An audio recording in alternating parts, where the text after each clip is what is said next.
semua di Indonesia. Selamat sahabat. Selamat sahabat.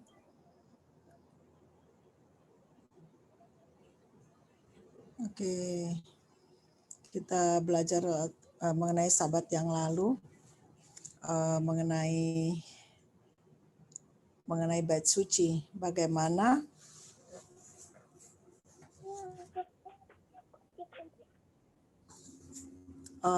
Tuhan Yesus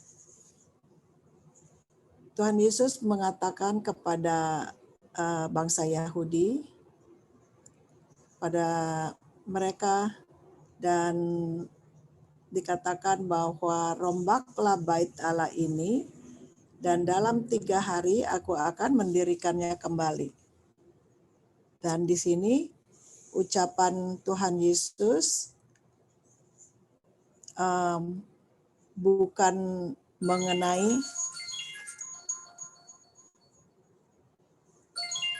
sorry.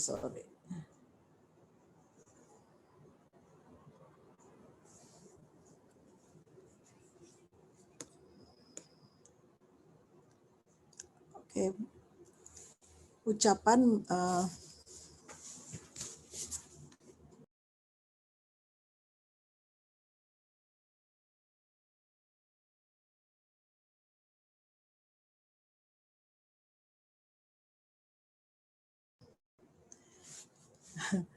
Oke, maaf karena telepon tadi saya lupa bahwa teman saya mau ikut gitu. Saya lupa tadi share sama dia mengenai Zoom. Oke, anyway. Dan sekarang kita mengingat bagaimana pelajaran yang minggu Sabat lalu, perkataan Tuhan Yesus kepada bangsa Yahudi, dikatakan bahwa rombaklah bait Allah ini, dan dalam 3 hari aku akan mendirikannya kembali. Dan di dalam ucapan Tuhan Yesus ini, bukannya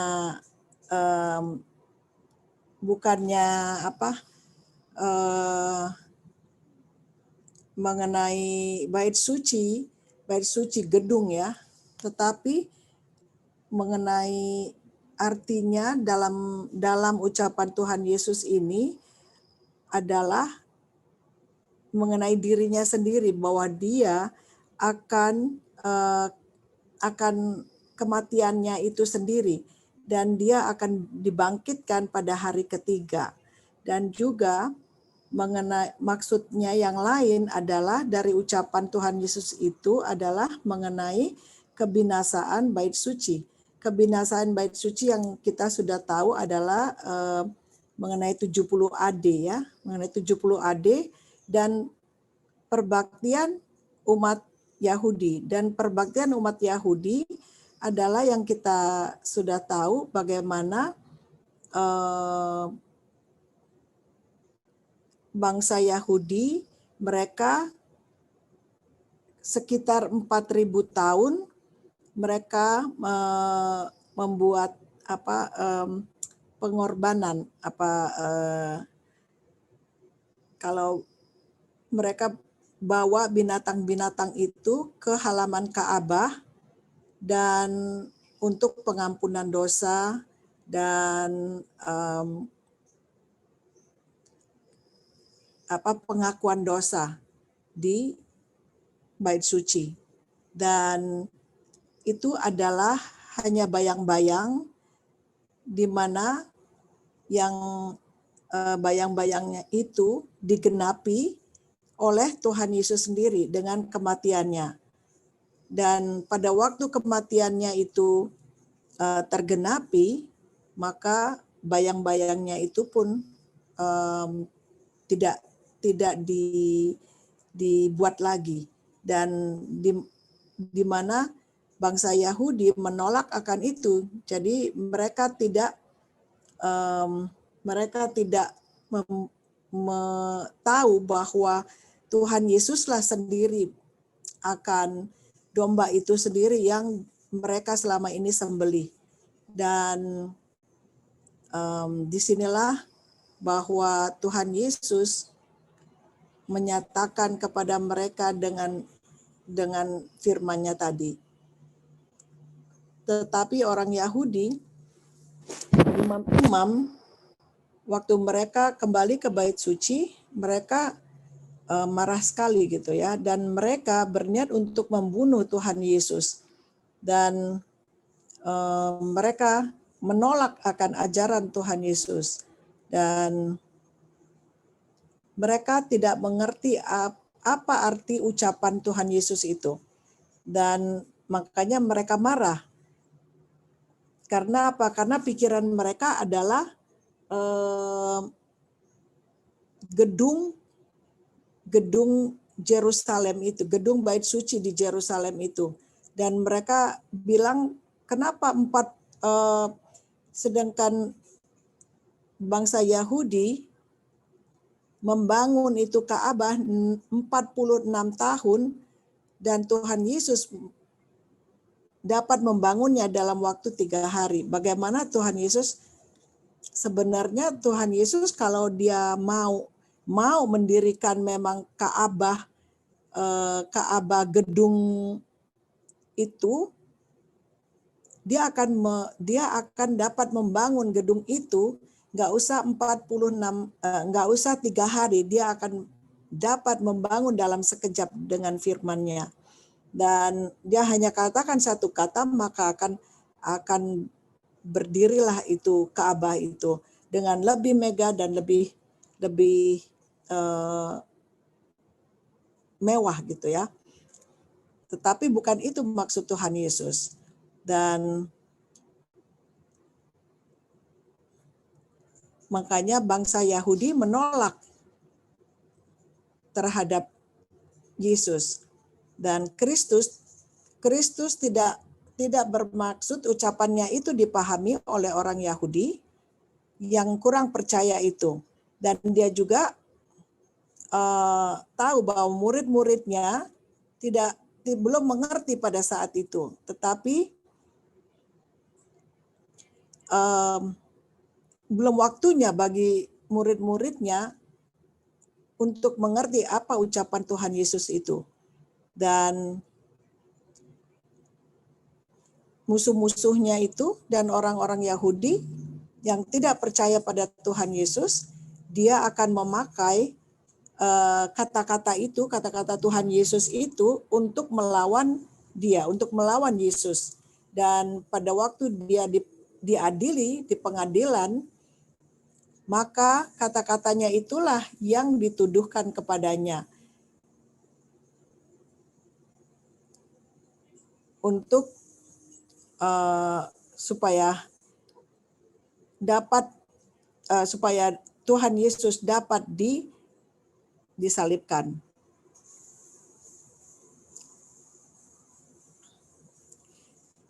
Sekarang mereka sudah mulai masuki satu jalan yang akan terus mereka jalani hingga ia kelak dituntun seperti seekor domba ke tempat pembantaian. Ini adalah mengenai kisahnya Tuhan Yesus. Dan kita minggu lalu sampai di sini ya. Oke, untuk kepentingan orang-orang yang akan percaya kepadanya lah maka ucapan Kristus itu dikeluarkan. Ia mengetahui bahwa ucapan itu akan diulangi lagi karena diucapkan pada pesta Paskah. Ucapan itu akan terdengar oleh ribuan orang dan akan tersiar ke seluruh pelosok dunia ini. Setelah ia bangkit dari antara orang mati, arti ucapan itu akan dijelaskan. Bagi orang banyak, ucapan itu akan merupakan bukti yang tegas tentang keilahiannya. Jadi ucapan Kristus dia nggak expect untuk mereka pada waktu itu dimengerti oleh mereka.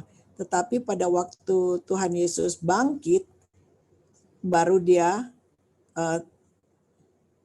terangkan, baru dapat dimengerti apa artinya.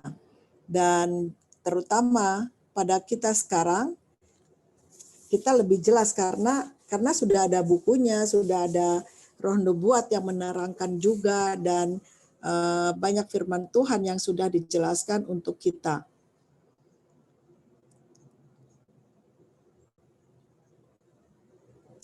Karena kegelapan rohani mereka, murid-murid Yesus sendiri pun sering gagal untuk mengerti akan pengajarannya. Akan tetapi, kebanyakan pelajaran-pelajaran itu dijelaskan kepada mereka oleh peristiwa-peristiwa yang terjadi kemudian. Jadi, peristiwa-peristiwa yang terjadi kemudian ini digenapi. Pada waktu digenapi itu, mereka mengerti apa maksud yang diajarkan Tuhan Yesus dulu, apa arti pengertian yang diucapkan Tuhan Yesus dulu. Waktu ia tiada lagi berjalan dengan mereka, ucapannya itu pun merupakan penolong yang kuat dalam hati mereka.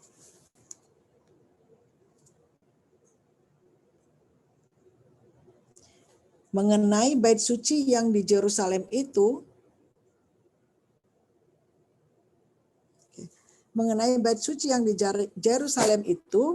ucapan juru selamat, rombaklah bait Allah ini dan dalam 3 hari aku akan mendirikannya kembali, mengandung arti yang lebih dalam lagi daripada yang dipahami oleh para pendengar. Kristuslah dasar dan hidup bait suci itu. Segala upacaranya melambangkan korban anak Allah. Jadi upacara-upacara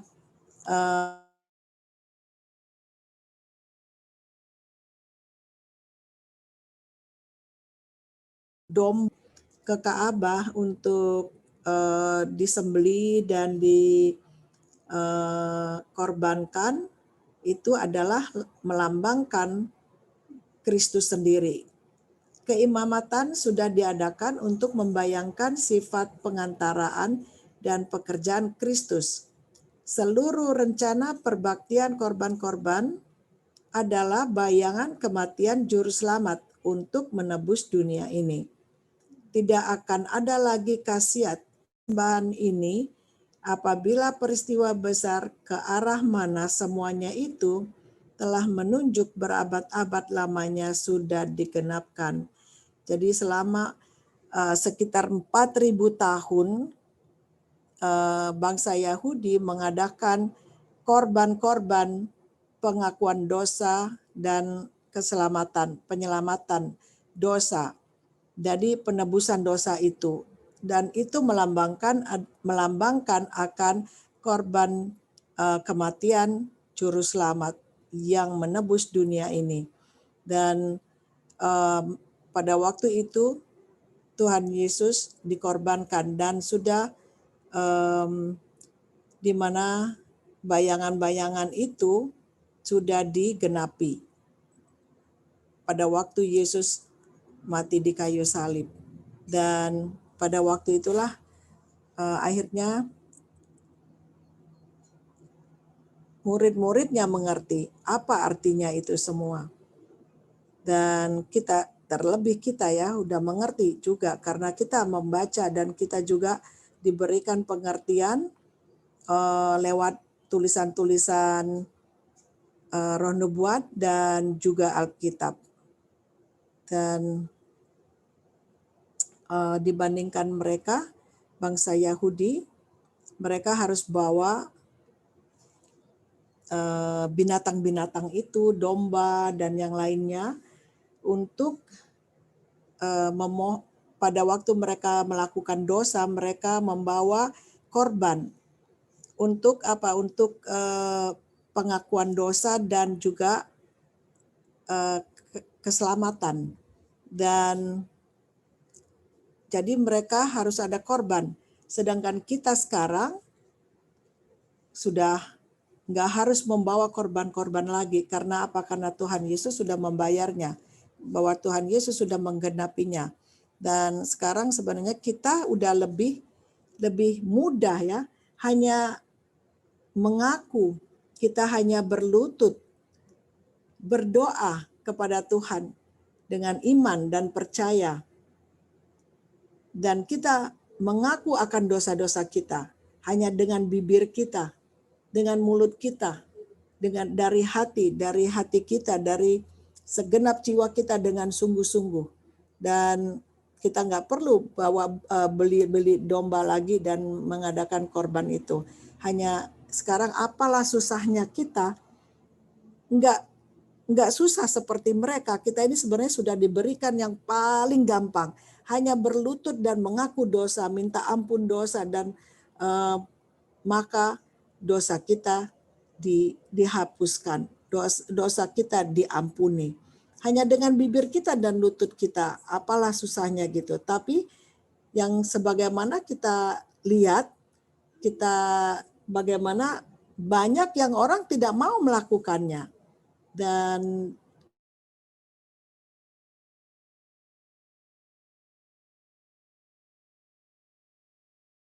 inilah just do it gitu ya. Bikin saja apa yang firman Tuhan katakan.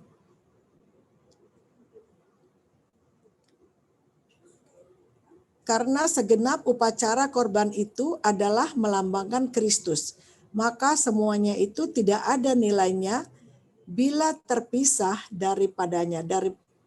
Kalau terpisah daripada Kristus ya. Ketika orang Yahudi memeteraikan penolakan mereka,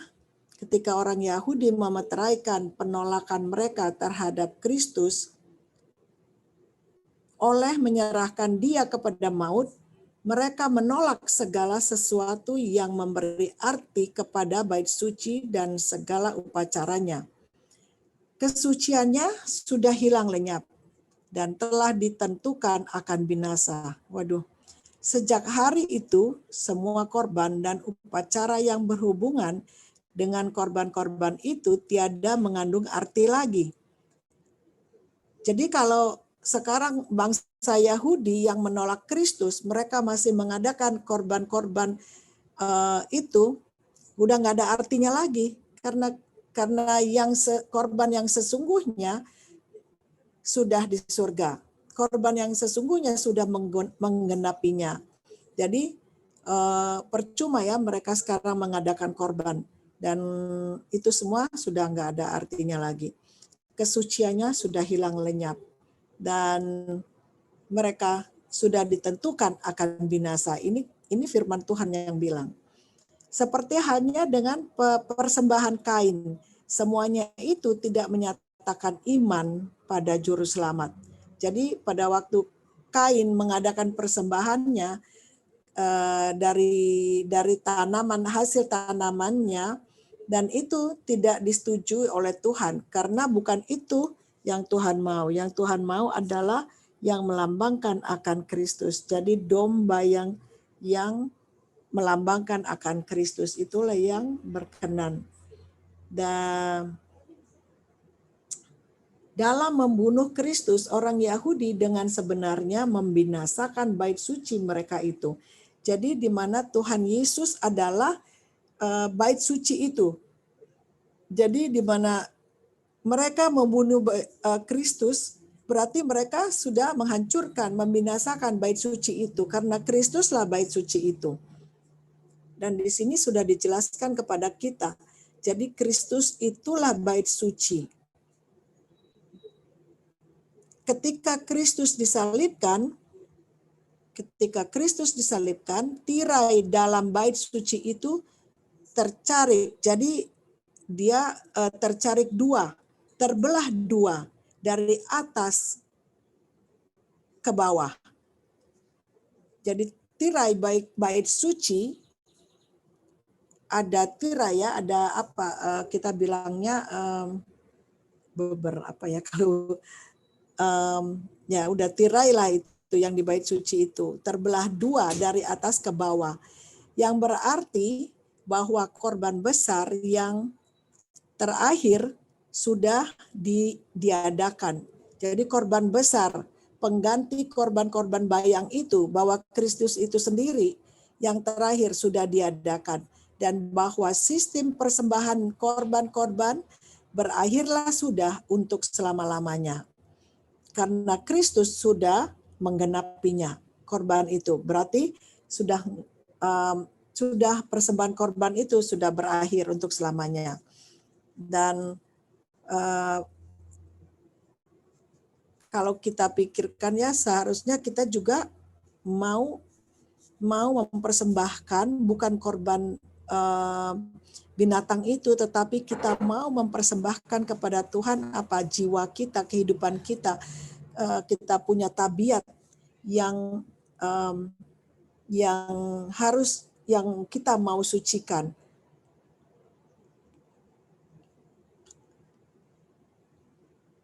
Dalam 3 hari aku akan mendirikannya kembali. Nah, di sini ada artinya lagi ya, dalam 3 hari aku akan mendirikannya kembali. Kita sebenarnya mau offer ke orang lain untuk membacanya, tapi memang ada hubungannya semua di sini. Oke, dalam 3 hari aku akan mendirikannya kembali. Dalam kematian juru selamat, segala kuasa kegelapan nampaknya seolah-olah menang. Dan mereka itu bergembira dalam kemenangan itu. Jadi pada kematian Tuhan Yesus itu, mereka itu rasanya menang ya, seolah-olah mereka itu merasa menang. Karena dalam kematian Tuhan Yesus itu, segala kuasa kegelapan itu mereka merasa udah bahwa Tuhan Yesus sudah nggak ada lagi, bahwa Tuhan Yesus itu sudah mati, karena mereka tidak mengetahui bahwa Tuhan Yesus itu hanya 3 hari di dalam kubur dan dia akan bangkit. Jadi di sini kelihatannya kalau udah dikasih tahu segala kuasa kegelapan nampaknya seolah-olah menang.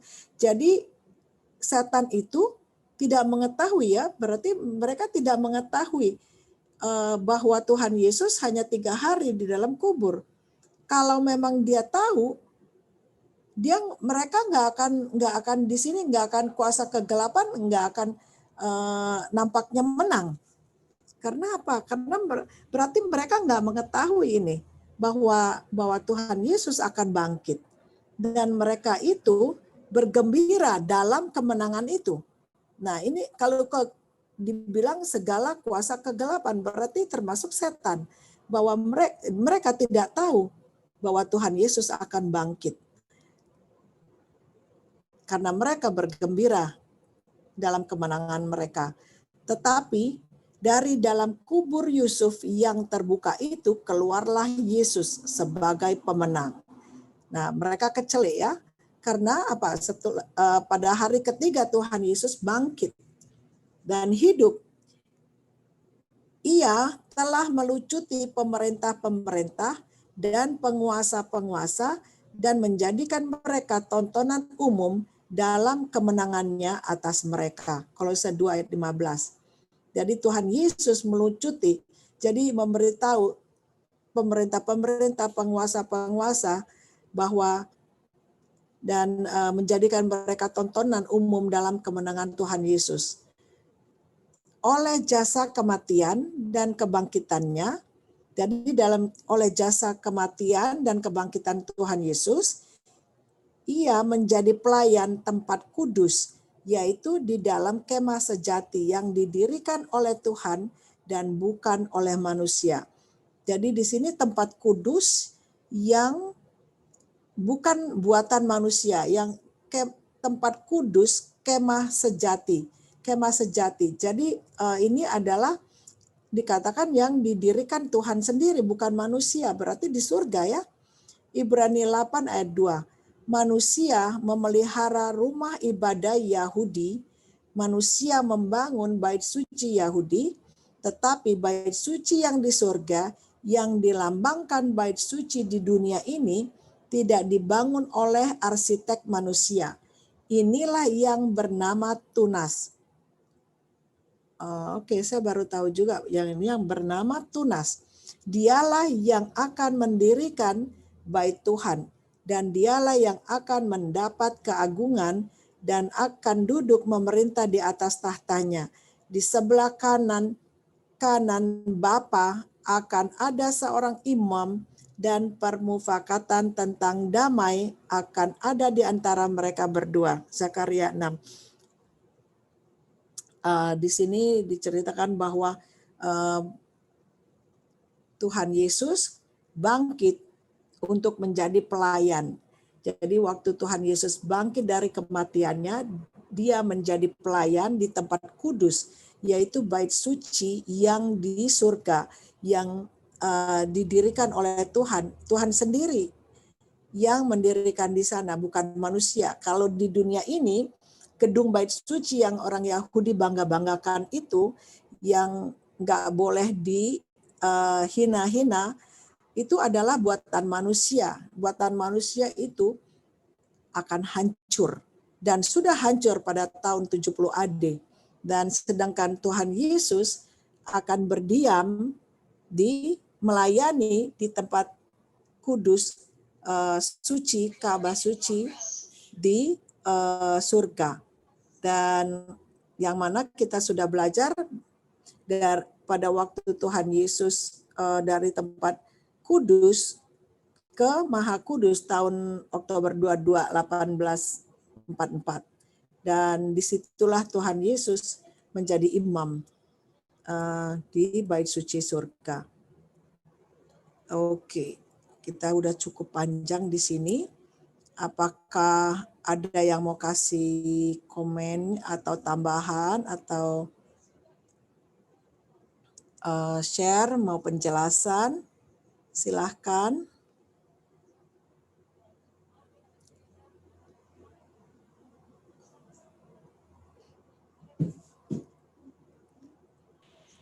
Ya, lawan Tierli. Ya, silahkan. Mau tambahkan sedikit. Jadi ini dia punya cerita bahwa yang tadi Tierli juga sudah bilang ya, yang ketika dia mau mati di Ka'bah itu kan dia bilang, rubuhkanlah Ka'bah ini dan aku akan membangunkannya dalam 3 hari. Makanya Tierli juga sudah bilang tadi, ini kuasa Tuhan dalam sekejap aja dia sebenarnya bisa bisa bangun Ka'bah itu kan. Kalau kita sudah belajar penciptaan, begitu banyak dia DP kuasa kita sudah lihat. Masa cuman Ka'bah memerlukan 3 hari? Nggak mungkin kan? Ternyata ini adalah tentang dia punya kematian, di mana dia mati dalam 3 hari yang seolah-olah kuasa kegelapan itu menang dan dia bangkit kan. Dia bangkit dalam 3 hari dan itu adalah kemenangannya. Itu sebenarnya yang makanya sudah dibilang Ka'bah itu sama dengan dia punya tubuh kan, tubuh Kristus. Nah, ini Ka'bah juga kita tahu Ka'bah ini bukan cuma 1 kali dia dibinasakan. Di zaman Daniel juga kan kita tahu waktu mereka itu juga Ka'bah dibinasakan. Di zaman yang itu Ka'bah Salomo, dan ini Ka'bah yang dibangun oleh orang Yahudi dan dibantu oleh orang Roma kan, kita tahu ini Ka'bah yang sekarang. Makanya yang di Yohanes 2 ayat 20 itu 46 tahun ini Ka'bah ini dibangun kan. Ini dibangun dalam 46 tahun.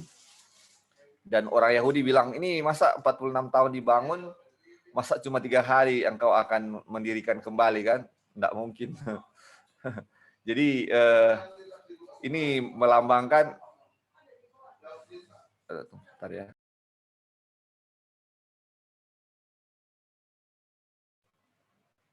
Makanya ini 3 hari ini melambangkan Tuhan Yesus. Dan tadi yang ketika dia mati, yang hal-hal yang di Ka'bah itu terobek kan, dia punya tirai yang memisahkan bilik itu. Berarti kematian Tuhan Yesus berarti kehancuran Ka'bah juga kan, kalau mau lihat sebenarnya. Dan makanya setelah dia bangkit juga, Ka'bah itu bukan Ka'bah yang di situ lagi, tetapi sudah di dalam hati kita masing-masing. Karena Ka'bah juga melambangkan apa? Melambangkan Tuhan Yesus hadir kan di dalam, atau mendekatkan kita dengan Tuhan. Jadi ini menjelaskan itu ya. Puji Tuhan kita sudah bisa mengetahui lagi arti kematian Tuhan Yesus itu ya. Mungkin itu aja tentang.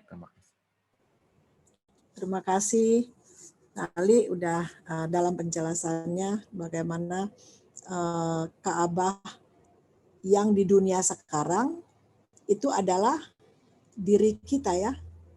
Jadi Tuhan Yesus jadi bukannya gedung yang mereka bangga-banggakan lagi yang di Yerusalem, bukan, tetapi adalah apa? Kehidupan kita, diri kita, itulah Ka'bah yang dimana Tuhan akan hadir.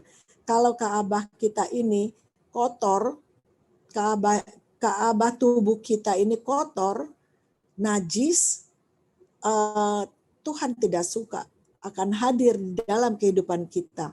Dan itulah dikasih tahu bahwa Yesus adalah Ka'bah, adalah kehidupan dia. Tuhan Yesuslah Ka'bahnya itu. Jadi itu menggambarkan kita.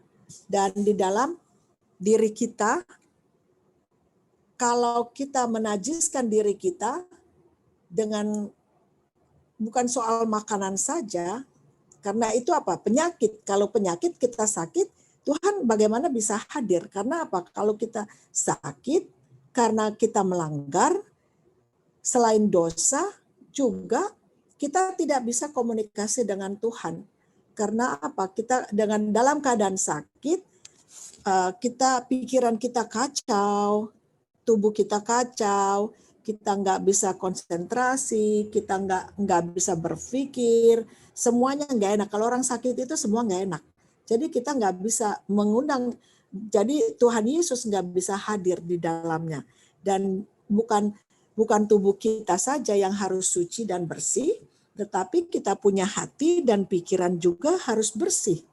Dan bagaimana Tuhan Yesus mau hadir, kita nggak bisa komunikasi kalau kita kotor pikiran kita. Karena kalau pikiran kita kotor, itu adalah dosa.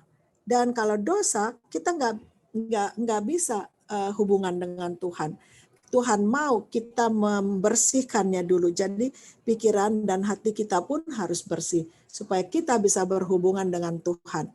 Karena Tuhan mau tempat yang kudus, tempat yang bersih, tempat yang suci.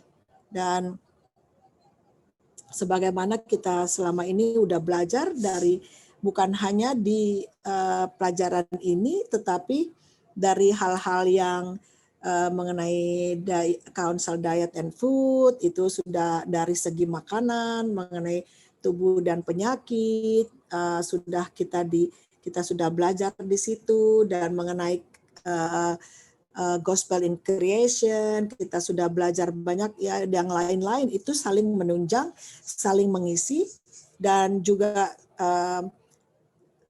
satu sama lain berhubungan. Dan firman itu semua berhubungan.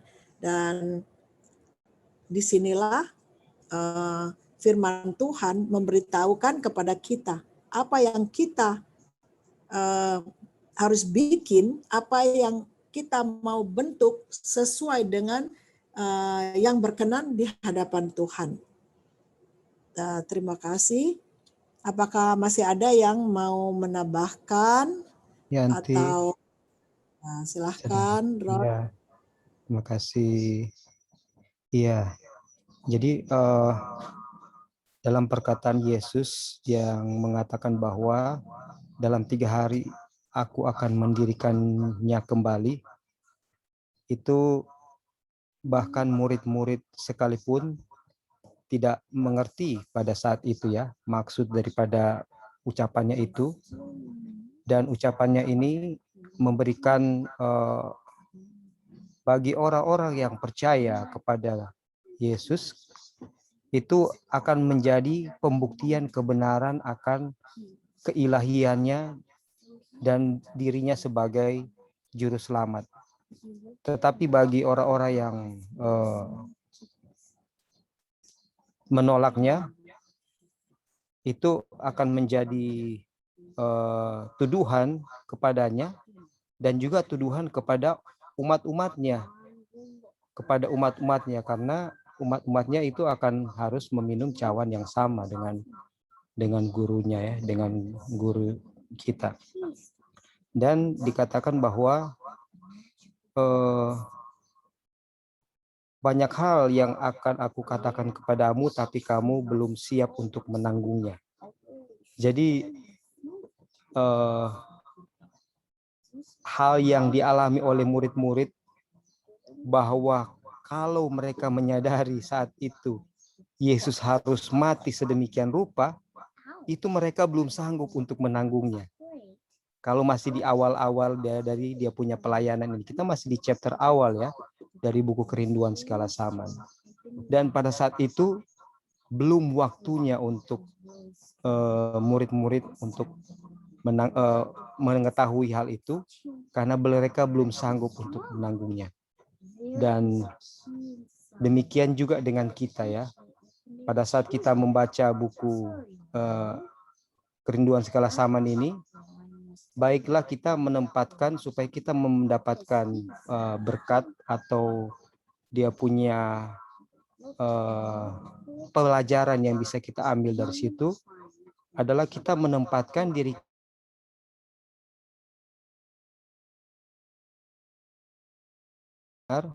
bisa ya, oke.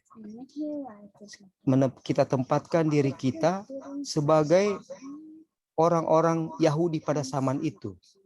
Apakah kita sebagai imam atau sebagai murid-murid yang mana pada saat ini, sekarang ini, detik ini, hari ini, masih ada hal-hal yang Tuhan belum singkapkan kepada kita karena kita belum sanggup untuk apa? Untuk menanggungnya. Ya. Karena kalau kita tidak tempatkan itu kepada posisi kita, maka pembelajaran yang harusnya kita alami dari peristiwa di zaman Yesus yang dituliskan supaya menjadi pembelajaran bagi kita, bagi yang bijaksana, itu akan lewat bagi kita. Karena cerita ini, kalau kita mau pergi ke setting poin yang terjadi ini adalah bagaimana surga melalui Bapa melalui anaknya yang mau menyelamatkan manusia dari dosa, dan pusat dari pekerjaan surga berada yaitu di dalam umat Tuhan itu sendiri. Sebelum surga Bapa mengirim anaknya, dia sudah mengirim nabi-nabinya. Dia sudah mengirim nabi-nabinya terlebih dahulu. Dan sampai pada akhirnya dia mengirim anaknya sendiri. Nah, ini ada di pernyataan Yesus, cerita Yesus yang Yesus sampaikan di pembersihan Ka'bah yang kedua, yaitu cerita apa itu? Kalau ada teman-teman yang ingat. Cerita apa yang Yesus katakan mengenai surga, Bapa mengirim anaknya, mengirim hamba-hambanya dahulu, ditolak, dibunuh, kemudian terakhir dia kirim dia punya anak, dan mereka bilang ini anaknya ahli warisnya. Baiklah kita bunuh saja dia. Kalau di pembersihan Ka'bah yang kedua nanti. Nah, di cerita itu Yesus Bapa mengirim nabi-nabinya. Kan di cerita itu ini seorang pemilik kebun anggur, dia mau keluar kota dan dia mempercayakan kebun anggurnya kepada penggarap. Dan setelah nanti hasilnya diberikan kepadanya. Nah, pada saat penggarap ini ditinggalkan, dia pergi. Nah, sudah saatnya ini dia pikirkan untuk meminta hasil panennya. Dikirimlah dia punya dia punya utusan ya, hamba-hambanya untuk meminta hasilnya. Nah, ketika hamba-hambanya ini tiba, ini tidak dikasih hasilnya, malah hamba-hamba ini disiksa, dipukul, malahan dibunuh. Kemudian dikirimlah lagi hamba-hambanya yang lebih banyak lagi. Hal yang sama dilakukan. Dan ketiga, dikirimnyalah anaknya. Dipikir pemilik kebun ini pikir, kalau anakku yang saya kirim pasti mereka akan lebih menghargai. Dan hasilnya adalah dibunuh juga. Nah, ini kejadian ini adalah suatu proses yang kita baca sekarang ini. Ini adalah proses yang sedang terjadi ya, sedang terjadi, bahwa Yesus ketika dia menyatakan mengenai aku akan membangunnya dalam 3 hari, semakin marahlah mereka, dan itu salah satu alasan yang akan mereka gunakan di dalam pengadilan singkat nanti malam hari untuk dituduhkan kepada Yesus. Ini digunakan sebagai alasan ya untuk untuk membunuh Yesus. Jadi ketika nabi-nabi yang sudah dikirim itu semua mereka tolak, mereka bunuh.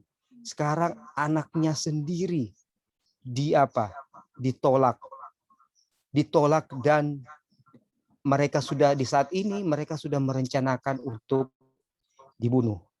Dan saudara-saudara, kita harus menempatkan posisi daripada imam dan juga murid-murid. Tergantung kita mau mengambil pelajaran apa dari mereka itu, karena kita ada di posisi yang sama. Kalau kita gagal untuk mengambil posisi ini, maka kita tidak akan menjadi bijaksana melalui apa yang tulisan ini maksudkan untuk itu ditulis. Dan setelah Yesus menyatakan perumpamaan itu, cerita itu, dia lanjutkan dengan satu cerita yang lain, yaitu cerita mengenai 2 orang anak. Dia mengatakan cerita bahwa kita tentu ingat ceritanya ya. Dia katakan kepada yang sulung bahwa uruslah kebun anggur atau apa ini. Dan si sulung pergi, tapi dia tidak melakukannya.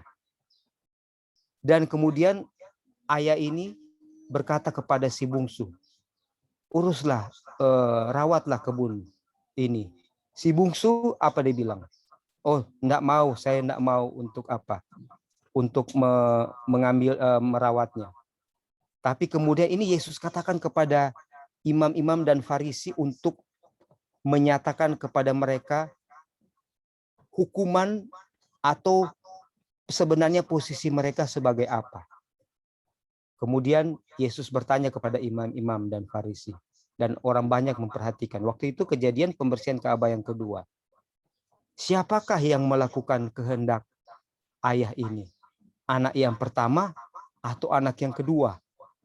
Dengan cepat mereka menjawab, anak yang kedua yang menurut. Sebenarnya mereka sedang menyatakan nasib mereka itu di Nubuat katakan. Dan dan Yesus katakan begini, sesungguhnya kerajaan surga akan diambil daripadamu, anak yang pertama, dan akan diberikan kepada para pemungut cukai dan orang-orang sundal. Saudara-saudara, waktu saya baca ini sebenarnya menunjukkan kepada kitalah posisi di mana sebagai the professed people of God, profess God's people. Dan ini adalah pas informasi tambahan yang dari pelajaran ini kita bisa ambil.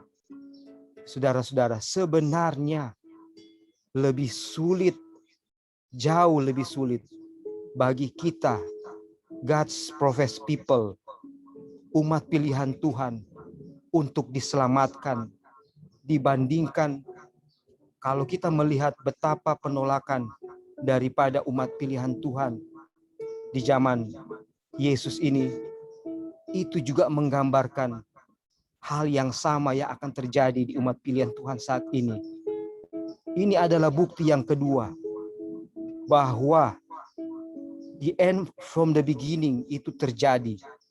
Dan kalau kita tidak menempatkan posisi kita sama seperti posisi sebagai orang Yahudi, kita tidak belajar baik dari para imam Farisi dan tidak belajar dari murid-murid, bahwa murid sekalipun banyak hal yang Tuhan belum ungkapkan kepada mereka, dan sama seperti kita nanti saudara-saudara akan terkejut.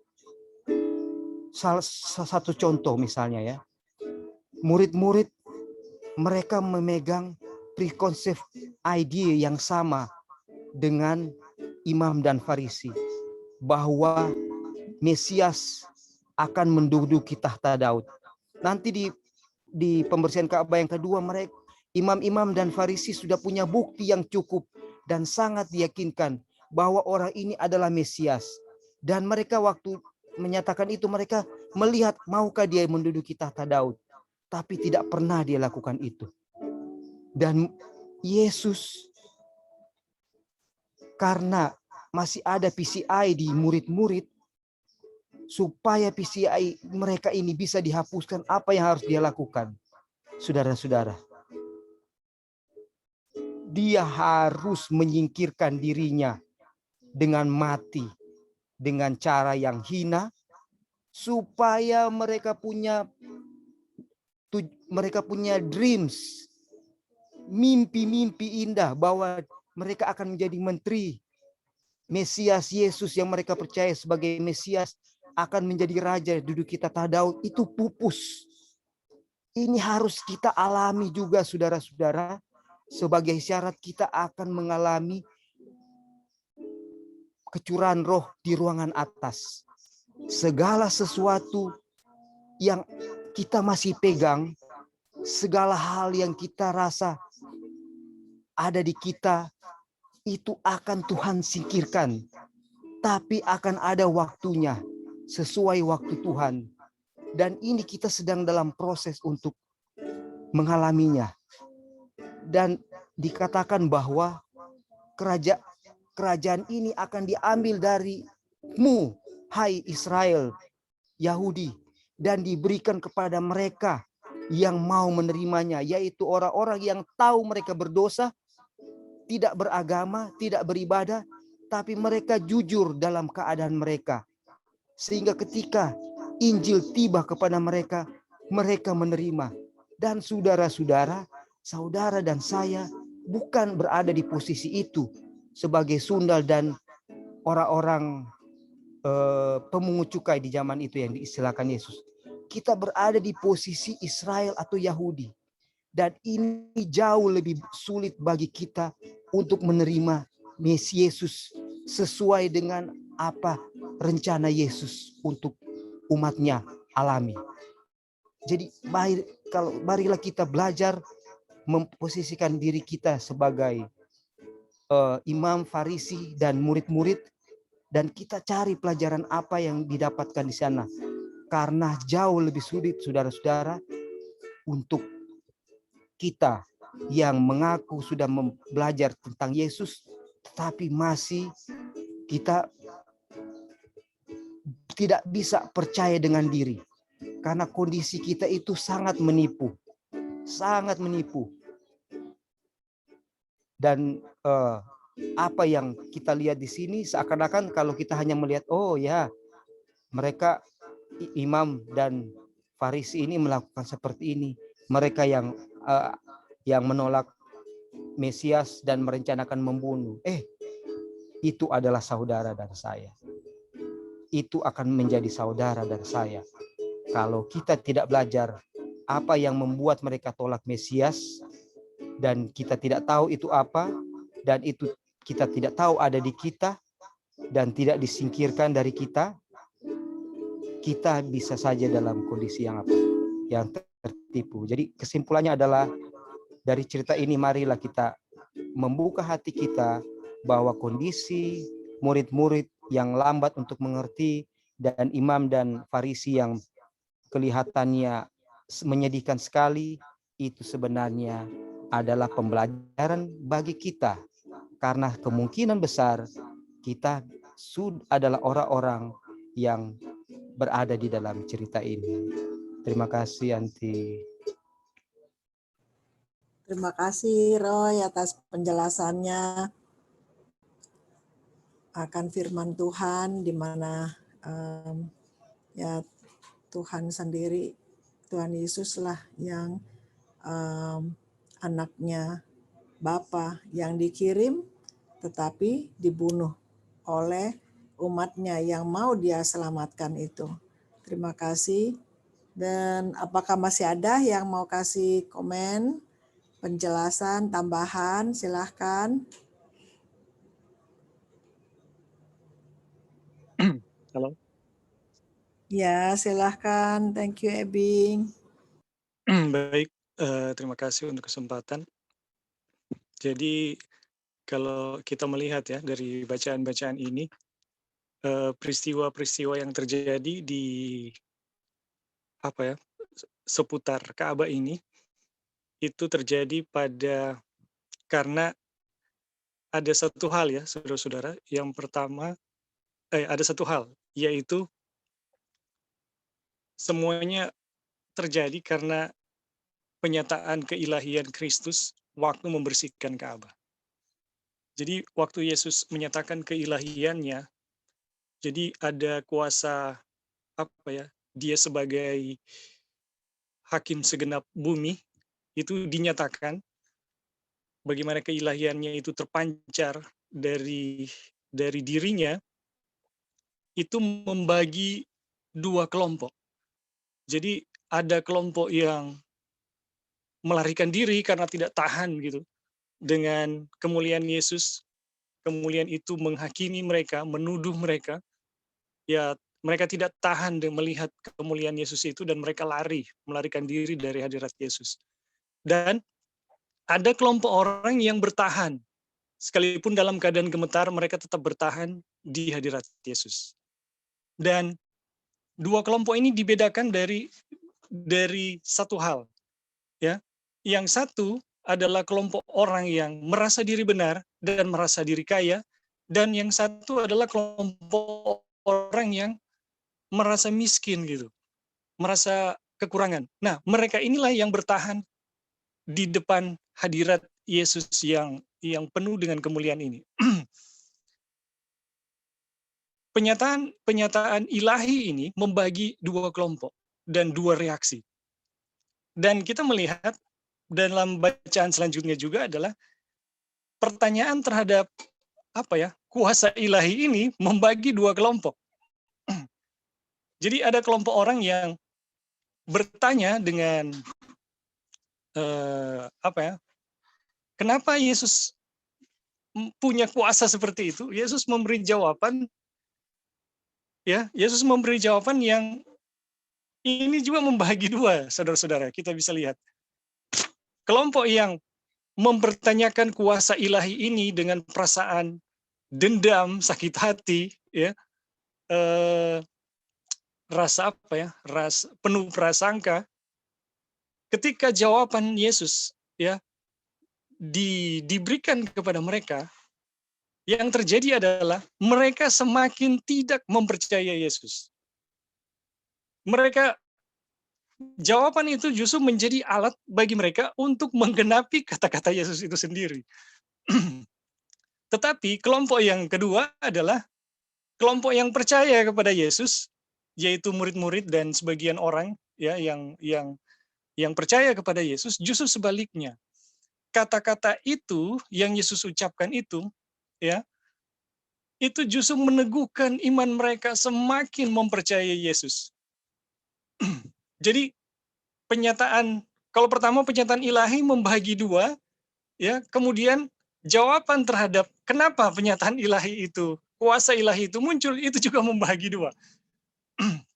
Dan kita bisa melihat di sini, saudara-saudara, pelajarannya sangat menarik ya. Kuasa ilahi Yesus itulah yang menjadi bisa dibilang isu center pada saat itu. Dan orang-orang melarikan diri ya, orang-orang yang merasa diri benar, orang-orang yang merasa diri kaya itu melarikan diri dari hadirat Yesus, tidak tahan dengan kemuliaan. Dan orang-orang yang merasa miskin, ya, merasa berdosa, justru mereka lah yang tahan, mereka yang penuh dengan masalah, mereka lah yang tahan berdiri di hadirat Yesus.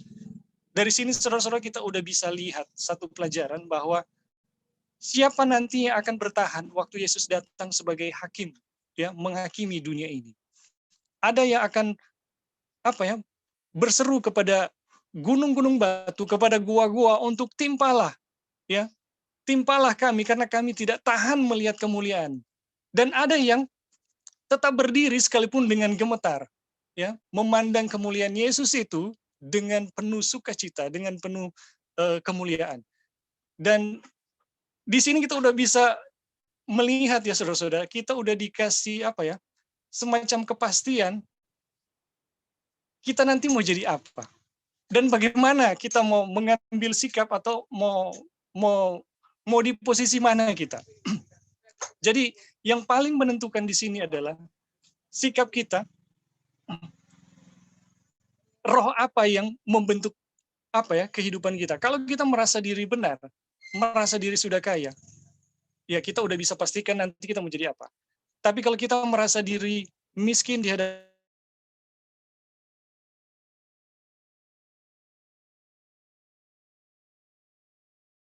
dosa, dalam cerita ini kita bisa lihat kepada orang-orang seperti inilah, ya, Injil kemurahan Tuhan itu akan diberikan.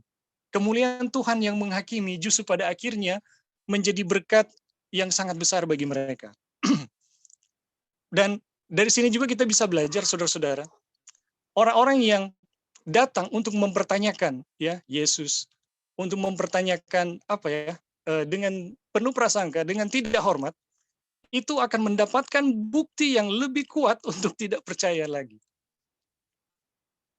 Tetapi orang-orang yang percaya kepada Yesus, sekalipun mereka mungkin dalam satu waktu tidak memahami dia, tapi pada akhirnya mereka juga akan memahami dia. Asalkan kita percaya kepada Yesus.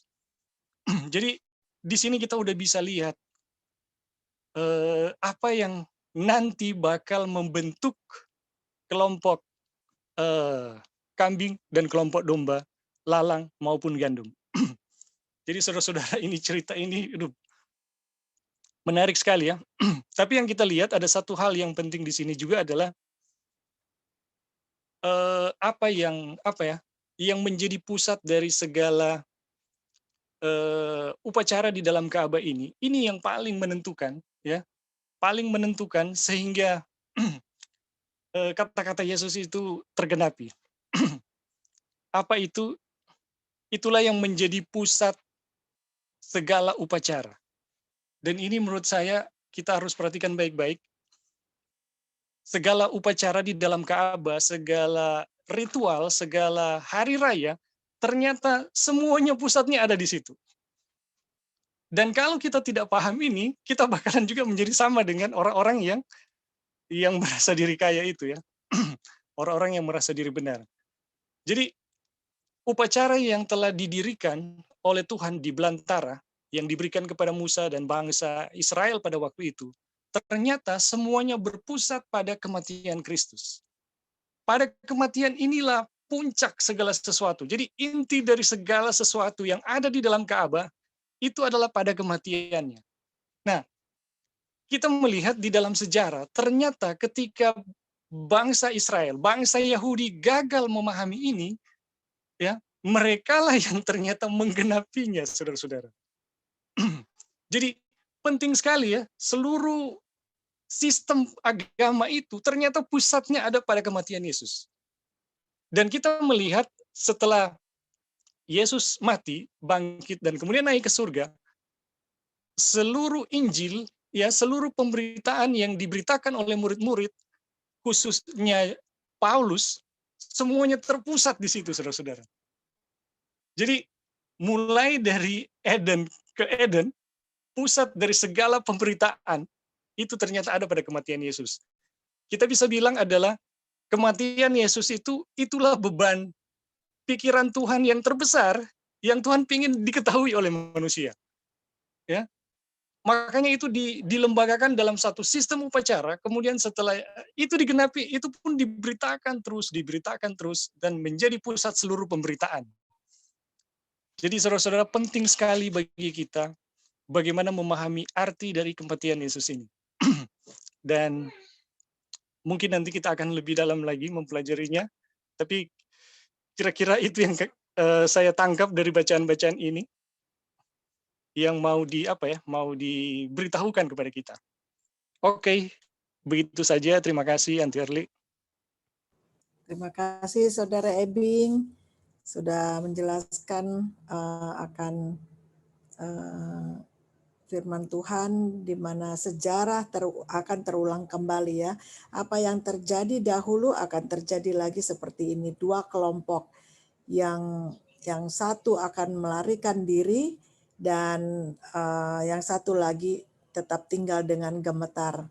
Dan yang kelompok yang melarikan diri akan berkata kepada gunung batu timpa kami. Tetapi yang kelompok satu lagi yang tetap berdiri walaupun dengan gemetar, karena mereka lah yang datang kepada Tuhan Yesus dengan yang sungguh-sungguh, karena mereka merasa miskin, buta, malang, dan telanjang yang membutuhkan Tuhan Yesus. Terima kasih atas penjelasannya.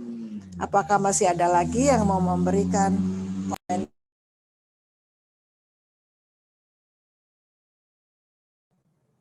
Kalau nggak ada, kita akan lanjutkan.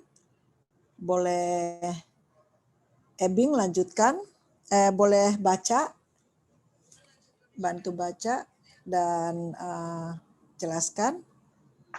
Silakan, terima kasih. Oke. Halo. Iya. Upacara korban yang menunjuk kepada Kristus sudah lalu. Akan tetapi mata manusia dialihkan kepada korban yang benar untuk dosa-dosa manusia. Keimamatan duniawi berhenti, tetapi kita memandang kepada Yesus, pelaku perjanjian baru itu, serta kepada darah pemercikan yang berbicara lebih kuat daripada darah Habel. Jalan ke tempat yang kudus itu belum terbuka selama kemah yang pertama itu masih ada. Tetapi Kristus telah datang sebagai imam besar untuk hal-hal yang baik yang akan datang.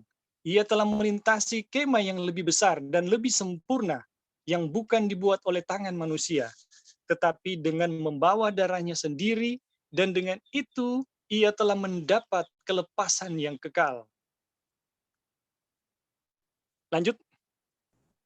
Lanjutkan.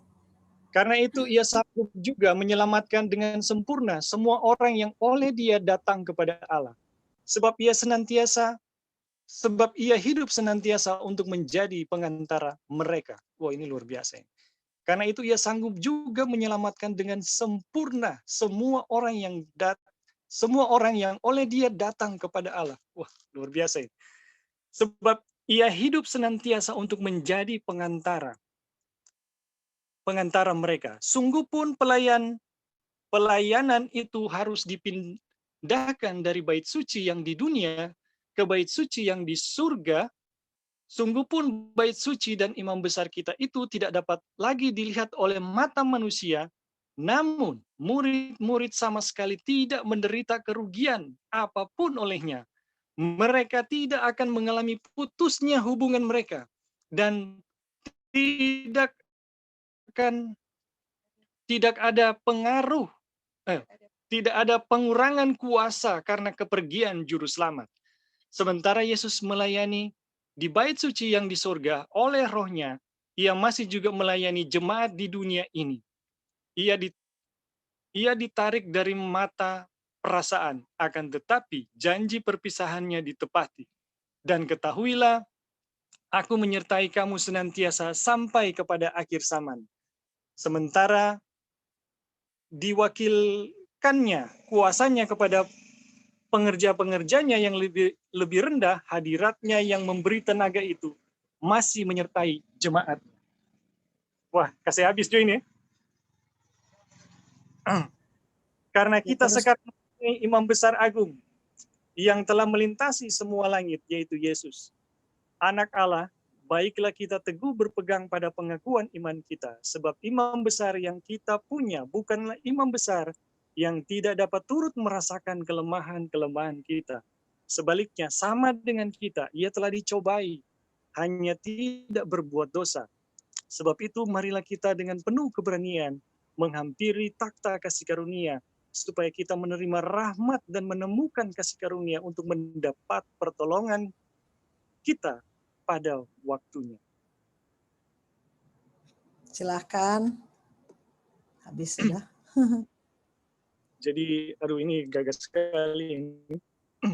Kita bisa melihat, jadi setelah kematian Yesus yang kita udah bilang tadi adalah pusat dari apakah itu upacara, apakah itu ritual, ya, semua yang ada di dalam Ka'bah itu berpusat pada kematian Yesus. Dan sekarang, saudara-saudara, kita dialihkan kepada Ka'bah yang di surga, ya, dialihkan kepada Ka'bah yang di surga untuk melihat bagaimana pengantaraan Kristus, ya, karena kita memiliki imam besar yang yang berkuasa, yang hidup. Imam besar yang bukan imam besar manusia, tetapi kita memiliki imam besar yang yang berkuasa, yang melintasi segala segala langit. Dan kita diharapkan mata iman kita ditujukan kepada imam besar kita, bagaimana ia sekarang menjadi pengantara yang ada di Ka'bah surga. Namun saudara-saudara, yang perlu kita ketahui bahwa pemahaman terhadap imam besar ini masih sama dengan bagaimana kita memahami kematiannya. Kenapa? Karena oleh darahnya dia bisa masuk ke situ, saudara-saudara. Dengan hal yang sama, saudara-saudara, bagaimana Ka'bah di dunia ini dipusatkan, begitu juga Ka'bah di surga itu dipusatkan. Pemahaman kita terhadap keimamatan Yesus yang ada di surga itu akan semakin jelas kalau kita memahami bagaimana kematiannya yang di bumi. Jadi kematian ini tetap menjadi fokus segala sesuatu untuk memahami bagaimana pekerjaan Yesus yang ada di Ka'bah. Ka'bah di surga, ya. Jadi di sini kita bisa melihat pusat dari segala sesuatu yang ingin diketahui, yang ingin diberikan oleh surga supaya diketahui manusia.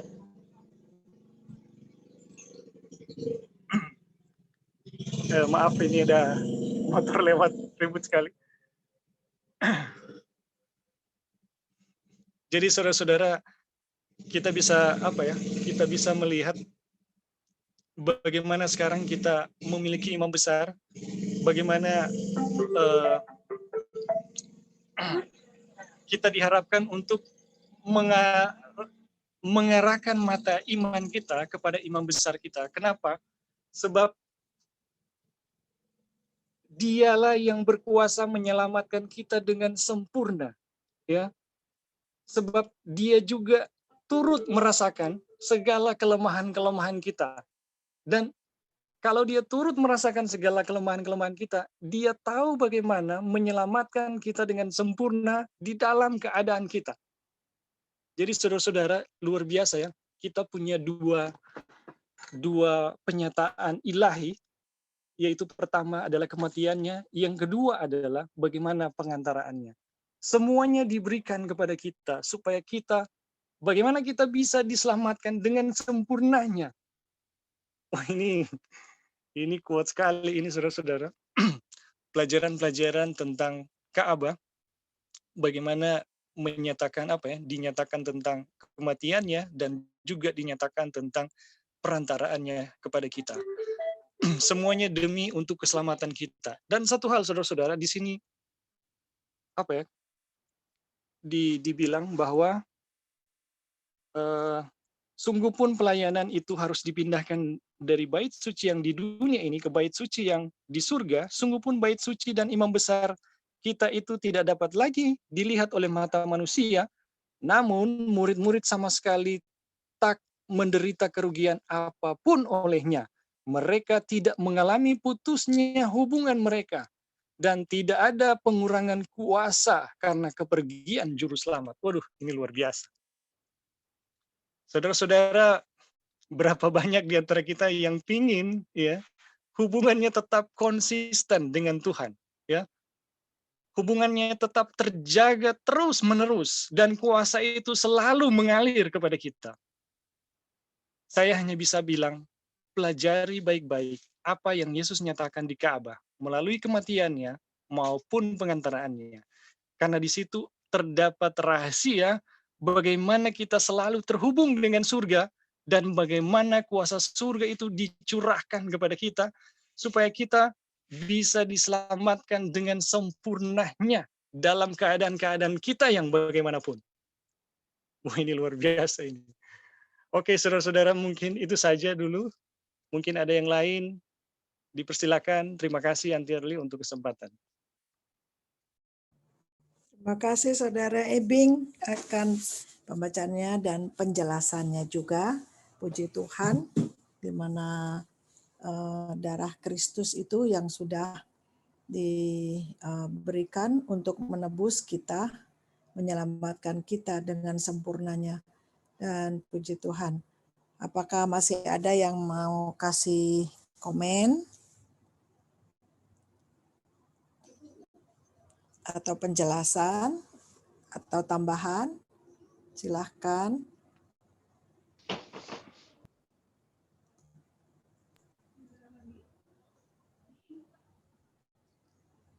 Ya, silahkan Lali.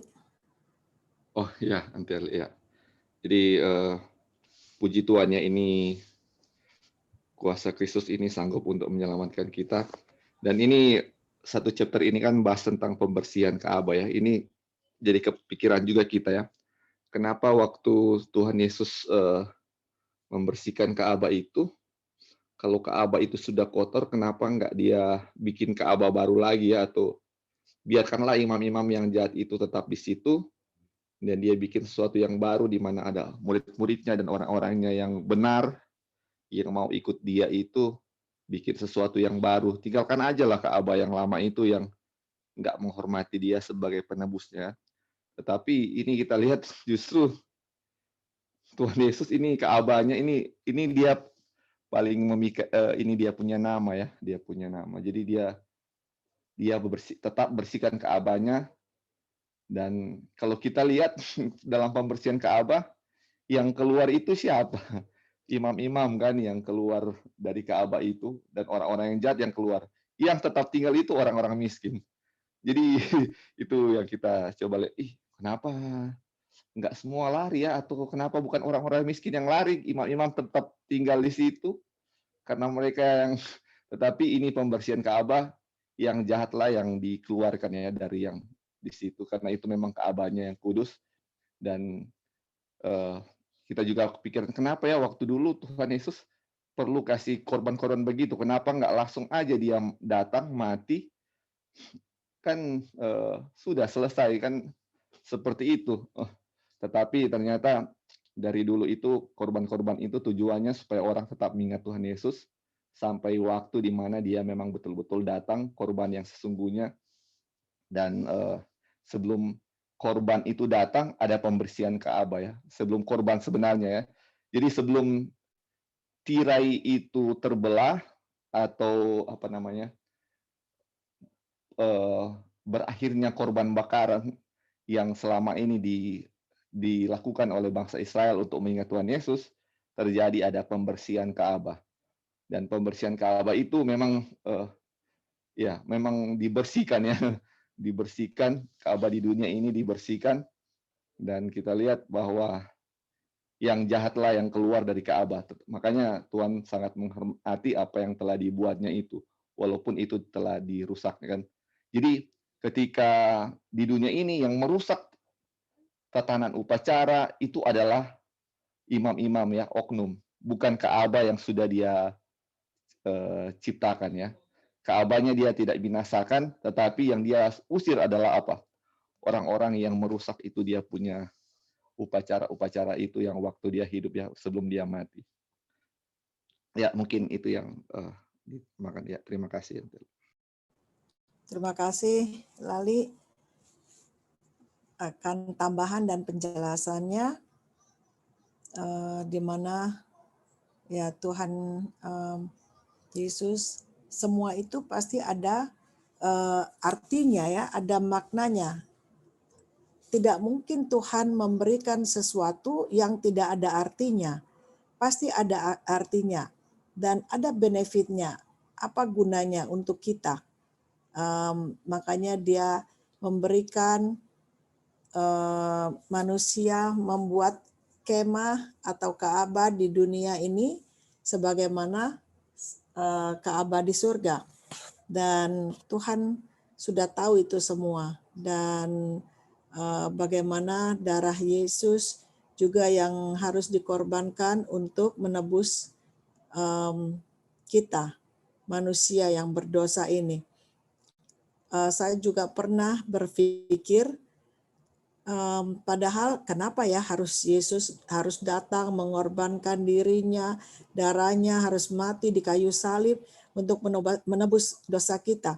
Padahal kan Tuhan punya kuasa. Kenapa enggak Tuhan Allah Bapa tinggal bikin aja begitu gitu ya, nggak perlu Tuhan Yesusnya yang harus mati gitu dan harus berkorban. Pencipta itu sendiri kan Tuhan itu punya kuasa untuk apapun. Saya pernah berpikir begitu dan kita nggak tahu apa maksud Tuhan karena Tuhan lebih mengetahui segala-galanya. Kita manusia hanya bisa berpikir hanya pendek. Kita nggak tahu akan jangka panjang ataupun apa artinya semua itu, yang detail-detailnya ya kita nggak tahu. Hanya Tuhan yang tahu. Dan makanya dia bikin begitu. Dan puji Tuhan, dan segala jalan yang Tuhan berikan adalah sempurna. Dan penyelamat kita juga adalah sempurna. Dan segala yang petunjuk-petunjuk Tuhan dan jalan-jalannya juga adalah sempurna. Karena Tuhan adalah sempurna. Puji Tuhan, kita diberikan kesempatan untuk diselamatkan. Karena apa? Karena Tuhan Yesus. Dan sekarang Tuhan Yesus adalah sebagai imam besar kita. Pengantara kita juga. Dan dengan dialah, melalui dialah, kita dapat dihubungkan dengan Bapa. Kalau enggak, kita juga enggak bisa ada hubungan dengan Bapa, hanya melalui Tuhan Yesus. Terima kasih. Apakah masih ada yang mau memberikan tambahannya? Silahkan.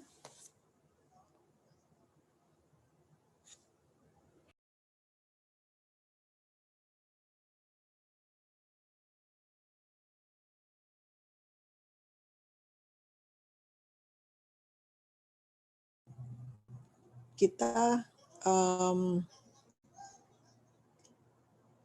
sudah selesai ya. Dan puji Tuhan. Jadi di sini dikasih tahu, dan ketahuilah aku menyertai kamu senantiasa sampai akhir zaman. Matius 28 ayat 20. Sementara diwakilkannya kuasanya kepada pengerja-pengerja yang lebih rendah. Hadiratnya yang tadi dikatakan pengerja-pengerja yang lebih rendah. Di sini maksudnya pengerja-pengerja yang lebih rendah, apakah itu sama dengan artinya bahwa orang yang miskin, yang lumpuh, yang tadi yang membutuhkan Tuhan Yesus, apakah yang memerlukan kebaikan Tuhan Yesus untuk menyembuhkan mereka? Apakah di sini itu yang dimaksudkan pengerja-pengerja yang lebih rendah? Jadi bukan orang Farisi dan imam-imam dan penghulu-penghulu. Jadi hadiratnya yang memberi tenaga itu masih menyertai jemaatnya. Saya nggak tahu apa artinya ini di sini, pengerja-pengerja yang lebih rendah, yang diwakilkannya kuasanya. Jadi kalau kita bandingkan, hubungkan imam-imam, penghulu-penghulu, apakah di situ pendeta-pendeta dan orang-orang yang lebih tinggi? sekolahannya. Terus jadi pengerja-pengerja yang lebih rendah ini apakah orang-orang biasa gitu yang nggak sekolahan, yang miskin, yang nggak ada derajatnya, nggak ada kedudukannya gitu. Apakah itu yang dimaksudkan? Sementara jadi untuk diwakilkannya kuasanya itu tadi untuk untuk mengabarkan firman Tuhan ini tadi. Halo, Ya, silahkan. Terima kasih. kalau melihat bahasa Inggrisnya inferior ministry ya bisa seperti itu Antirli. Jadi inferior mungkin yang lebih sederhana, yang lebih rendah hati, yang ya tidak menunjukkan kemuliaan gitu, kemuliaan diri. Jadi ya wakil-wakilnya yang pengerja-pengerjanya yang sederhana ya, yang rendah hati, yang mungkin juga mereka adalah orang miskin tapi nggak menutup juga orang-orang yang punya kekayaan tetapi rendah hati juga, saudara-saudara. Jadi kita bisa lihat di sini inferior ini lawannya superior ya. Bagaimana mempertunjukkan kuasa dan kemuliaan. Jadi mereka adalah orang-orang yang ya kita bisa bilang sederhana, yang rendah hati. Dan murid-murid Yesus juga kita lihat semuanya seperti itu. Oke, itu saja Antirli, terima kasih. Terima kasih Saudara Ebing atas penjelasannya. Dan karena kita sekarang mempunyai imam besar agung, yaitu Tuhan Yesus yang melintasi semua langit. Wow, anak Allah, anak Bapa. Baiklah kita teguh berpegang pada pengakuan iman kita. Nah, di sini dibilang, baiklah kita teguh berpegang pada pengakuan iman kita. Di sini juga saya nggak ngerti apa maksudnya berpegang pada pengakuan iman kita. Jadi iman kita bukannya sombong kan kalau kita cerita mengenai pengalaman kita, mengenai iman kita gitu. Itu kan berarti kita share kita, saling menguatkan. Siapa tahu bisa menguatkan satu sama lain kalau kita mempunyai pengalaman itu kan. Bukannya kalau kita bercerita gitu kita jadi seperti wih sombong amat itu gitu. Berarti bukan itu yang dimaksudkan. Sebab di sini sebab imam besar yang kita punya adalah imam besar yang tidak dapat turut, bukanlah imam besar yang tidak dapat turut merasakan kelemahan-kelemahan kita. Jadi karena Tuhan Yesus sudah mengalaminya apa yang kita alami, jadi dia juga merasakan kelemahan kita tadi. Dan sebaliknya sama dengan kita, ia juga dicobai, hanya tidak berbuat dosa, dan kita berbuat dosa. Kita dicobai dan kita selalu kalah. Nah, ini dia berarti kenapa kita selalu berbuat dosa? Kenapa kita kalah? Pasti ada sebabnya. Sebab itu marilah kita penuh keberanian menghampiri tahta kasih karunia, supaya kita menerima rahmat, grace, menemukan kasih karunia, mercy, untuk mendapat pertolongan pada waktunya. Mungkin ada yang bisa menjelaskan ini? Saudara Ebing mau berbicara ya, terima kasih. Ya, kita bisa bilang pengakuan iman ini kan masih terkait dengan orang Yahudi ya, bahwa mereka tidak percaya Yesus itu adalah Mesias. Dan ternyata setelah Yesus mati dan dibangkitkan, dialah Mesias itu. Jadi pengakuan di sini adalah pengakuan iman ini adalah bagaimana kepercayaan ya orang-orang umat-umat Tuhan pada waktu itu terhadap Yesus sebagai Mesias yang menjadi pusat seluruh Ka'bah, yang sekarang itu dia ternyata menjadi imam besar sesuai dengan pelajaran Ka'bah itu sendiri. Dan pemahaman terhadap hal ini itu akan sangat memberkati karena dengan memahami hal ini, kita bisa memperoleh kasih karunia yang tepat pada waktunya atau pertolongan yang tepat pada waktunya ketika kita membutuhkan. Jadi pemahaman tentang apa ya, Yesus itu sebagai imam besar itu merupakan satu pengakuan iman yang saat itu orang nggak percaya, ya orang-orang kebanyakan Yahudi nggak percaya. Jadi itulah pengakuan iman mereka bahwa mereka mempercayai Yesus adalah imam besar agung mereka yang menjadi pusat di dalam Ka'bah, yang adalah Mesias yang dinubuatkan, yang dinanti-nantikan, yang kemudian sudah menggenapi semua upacara tersebut, yang sekarang berada di Ka'bah di surga menjadi pengantara mereka. Supaya apa? Supaya mereka itu mendapatkan pertolongan tepat pada waktunya. Nah, kenapa kita perlu apa ya? Mengarahkan iman kita kepada imam besar kita? Sebab dia turut merasakan segala kelemahan kita. Dia juga sama seperti kita. Dia telah dijadikan sama dengan kita dalam segala hal, ya. Dia harus dijadikan sama dengan kita supaya dia turut merasakan semua yang kita rasakan, sehingga ketika kita berseru kepadanya, dia tahu persis keadaan kita untuk menolong kita.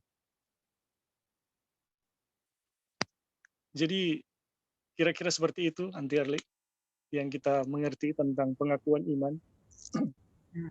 Amin. Terima kasih atas penjelasannya, dan itu membuat kita merasa juga lebih dikuatkan, dan bagaimana Tuhan Yesus sudah merasakan kelemahan kita, penderitaan kita, dan dia tahu apa yang kita rasakan, jadi dia bisa menolong kita. Dengan demikian, disinilah kita dapat dengan iman, yakin, percaya, di mana Tuhan Yesus sekarang merasakan kelemahan saya, dan Tuhan Yesus mengetahui kesusahan saya, dan Tuhan Yesus tahu permohonan saya, permintaan tolong saya pada waktu saya berpegang pada Tuhan Yesus, dan karena dia sudah merasakan apa yang saya rasakan. Berarti di sini juga firman Tuhannya di sini, kalau kita benar-benar duduk di sini belajar, itu yang saya rasakan. Sepertinya cerita ini cerita biasa saja, dan saya udah baca, saya udah tahu ini. Terus tetapi kalau kita sudah di sini, di dalamnya, kita duduk benar-benar menekuninya, ada perasaan yang dalam yang kita rasakan. Seperti merasakannya ya, seperti kita ada di dalamnya itu, dan kita bisa pakai firman Tuhan itu sebagai firman janji gitu ya. Jadi Tuhan, kalau engkau sudah merasakan apa yang saya rasakan, berarti engkau akan menolong saya. Berarti Tuhan Yesus, engkau akan menolong saya. Dan kita gunakan firman Tuhan ini di dalam kehidupan kita setiap hari. Dan kita berarti iman kita akan ditambahkan dan ditambahkan terus. Dan semakin yakin dan semakin yakin. Di mana kita sudah belajar Tuhan Yesus waktu menghargai iman ibunya pada waktu ibunya memohon kepada dia untuk mengenai anggur yang habis itu. Dan disitulah saya suka pakai, kalau Tuhan Yesus sudah menghargai iman ibunya, Tuhan Yesus akan menghargai iman saya gitu. Saya selalu, jadi dalam waktu kita berdoa, terus kita percaya Tuhan Yesus menghargai iman saya. Percaya saya, dia akan menjawab doa saya.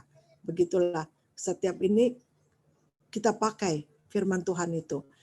Jadi cerita Tuhan Yesus ini bukan hanya cerita begitu saja.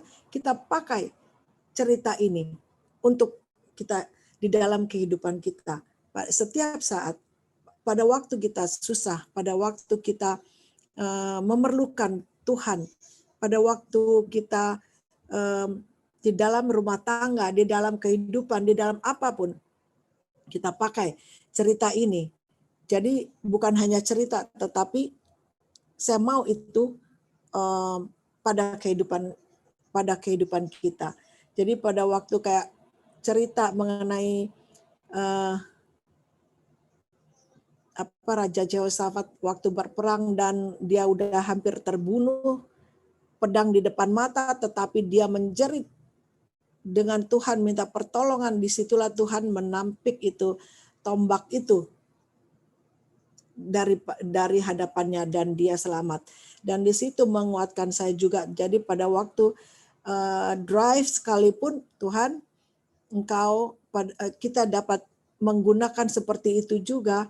Tuhan, kau akan selamatkan saya juga. Jadi pada waktu kita menghadapi bahaya dan kita akan gunakan itu, Tuhan minta pertolongan Tuhan pada saat itu. Dan Tuhan akan menyelamatkan. Di situ kita punya iman tadi bertumbuh. Terima kasih atas semua teman-teman, bantuannya, tanggapannya, penjelasannya, tambahannya. Dan puji Tuhan, akan roh suci, roh Tuhan yang sudah hadir bersama kita dan di mana Tuhan juga membantu melalui firman-Nya dan roh-Nya juga pada kebaktian ini dan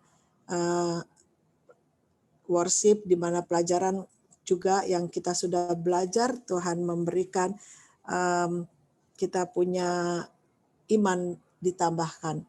Terima kasih dan Tuhan, saya bawakan ini semua, kita bawakan dalam nama Tuhan Yesus. Amin. Terima kasih.